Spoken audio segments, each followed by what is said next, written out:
Got two great guests in studio here today as we're talking Relay for Life, Shelton Relay for Life. Dave Hauge, and Gerry Apple in studio with us here. Good morning, guys. Good morning, Good morning. Spencer. Good morning, Jeff. Good to see you. Good to see you, Dave. It's nice to have you on here as we are talking a little bit about Relay for Life this morning, and we're coming up on it again. It's the 22nd, so a week from tomorrow, and it'll be at Kneeland Park once again. Gerry, tell us a little bit about the theme and what we're going to be learning about. Yeah, the theme this year is No Place Like Hope. It's going to be kind of like going back to Kansas, going back to the 1930s, going back to the Wizard of Oz, and it'll be interesting to see all the different groups and how they dress up, whether they dress up as a Tin Man, the Lion, or as Dorothy. Well, that'd be hot to walk around Kneeland Park all dressed up like the Lion or the Tin Man in their metal gear, Dave. That's a great theme. We were talking Relay for Life, and it's coming up on the 22nd. Gerry gave us a little bit of a detail on the theme, and talk to us a little bit more about this. The theme is there's no place like hope, HOPE, and that's what I think American Cancer Society and Relay for Life does project in every avenue of cancer. We're not pinpointing any particular cancer, but all cancers. And one of the stats on the American Cancer Society is that except for the U.S. government, it rarely gets outspent on research for a variety of cancers. But one thing that's unique to our relay, literally up and down the West Coast, is that every year we have a house or a playhouse or a garden shed or something like that. Well, we have a tiny house this year. Oh, wow. And it was actually constructed at Washington Correction Center through a trades class, and it's beautiful. I mean, it's paneled inside, it's insulated. It really is a nice, and so we're calling that our House of Hope, the Hope House this year. How are folks able to get raffles tickets for that? Well, several teams definitely are using that venue, but there's teams around town, but certainly the day of the relay, that Hope House will be there, and all day long we'll be selling tickets, $1 a piece. And how about these chances? 1 in 3,500. Well, we've printed up 3,500 tickets. So great way to get something like that. Maybe you want a craft house for your backyard or something. That's really cool.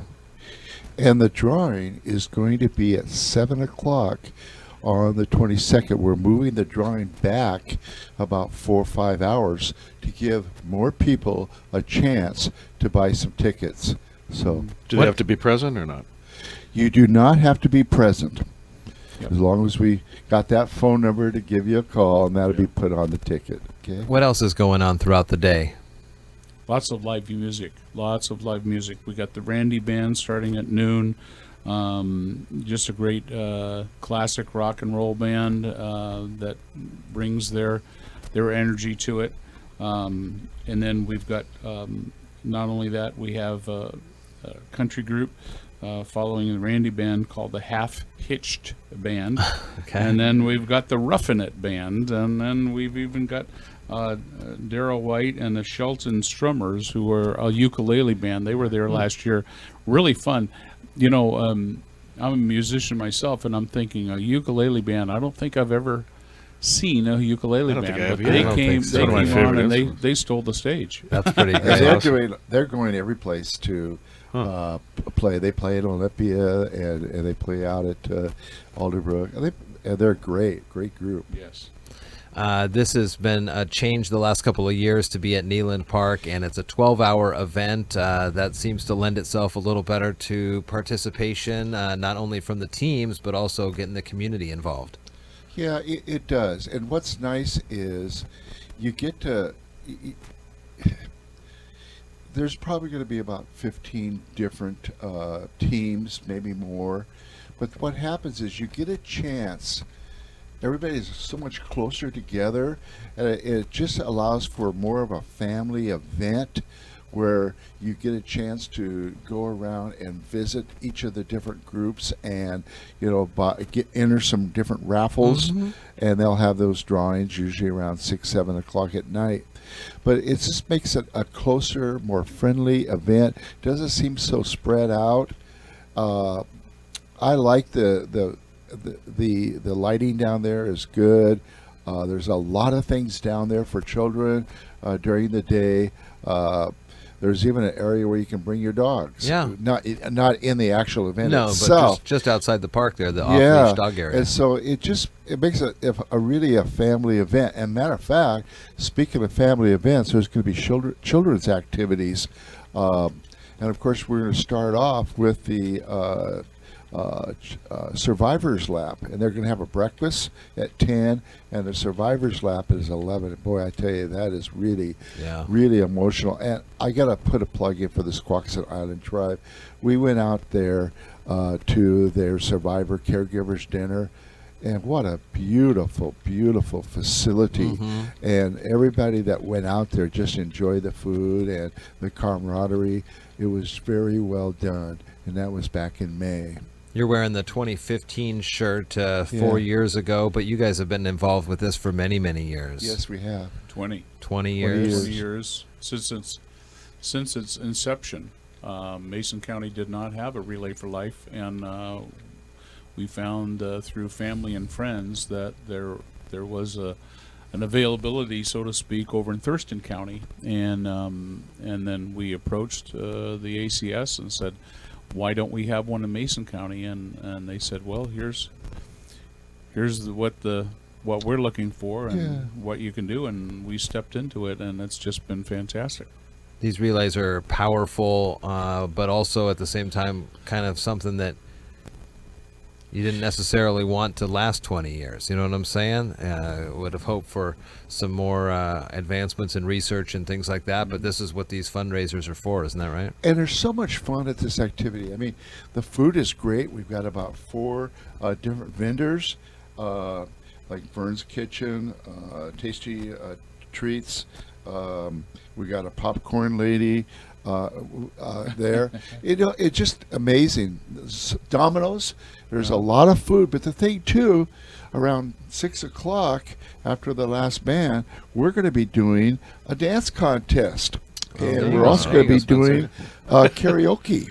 No, I'm not going to sing, but I know Dave will.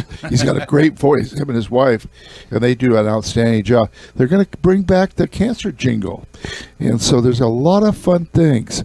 But I think my favorite activity, although it is to honor people who have passed away from cancer or who are surviving from cancer. And we read those names around 10 o'clock and the lights are turned down. And I get a chance at that time to mention my greyhounds. I've had 6 or 7 greyhounds, and they passed away from cancer. My mom, dad, my brother. And it's a real emotional time, but it's a beautiful time. And when we light all those luminaries, it's just a beautiful scene. And we just encourage, even if you're not on a team, we encourage you to come by and visit all the different booths, all the different teams, have some fun, listen to some great music. Yeah, that's great. Yeah, and the luminarias are held down. Actually they're a little like a LED light inside of it, not a candle, so it doesn't actually burn the bag. Things, yeah. But they're held down by cans of food, which people are bringing in.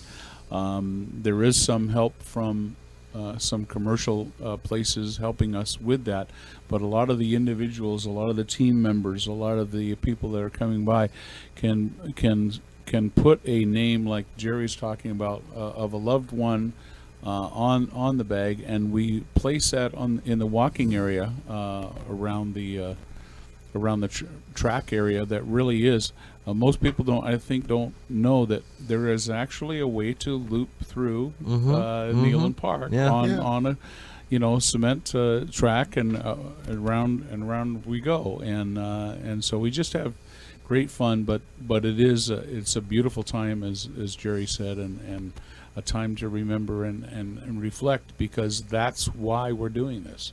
That's why we're doing this, is to eliminate, reduce, cancer effects and from children to adults. The Relay for Life of Shelton is coming up next Saturday from 11 to 11 at Kneeland Park. We're just about out of time here for you guys, but I think Karin and Vicky are coming in next week to talk a little bit more about this. So good to see you, Dave and Jerry. Thank you. And I want to Thanks for just coming in. thank our sponsors. Sure. Thank you, iFiber. Mm-hmm. Thank you so much. Thank you, Domino's. Thank you, Squaxin Island, Peninsula Credit Union, the Journal, the Tech Trekkers. There's so many different groups. I missed a few, unfortunately. I'm sorry. But we got 4 levels. And I want to thank you also for always making us feel so welcome at the parade. It's always good to see you guys come down and raise that awareness for Relay for Life. June 22nd in downtown Shelton. Relay for Life starts at 11, goes to 11. So make sure you head out there and celebrate, honor, and help raise some funds for the Cancer Society. Jerry, Dave, good to see you guys. Good to see Thanks, you guys, as for coming in. always.